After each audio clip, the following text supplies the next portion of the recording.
How to fix IDM download button not showing on YouTube. So if you want to fix IDM download button not showing on your YouTube, then don't worry, I've got a quick fix. This will just take a few minutes. First, you need to open up your browser. I'm using my Chrome browser, but this works for most browsers. In the search bar, you need to type for IDM extension, Chrome, and then hit the enter. And you will have the Chrome web store right here. You need to go and download the IDM extension. Go with add to Chrome, which will be on the right side. And this might work.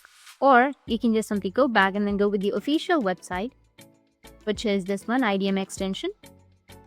And here, if you scroll down, find the link to the IDM extension for Chrome. It will take you to the Chrome web store.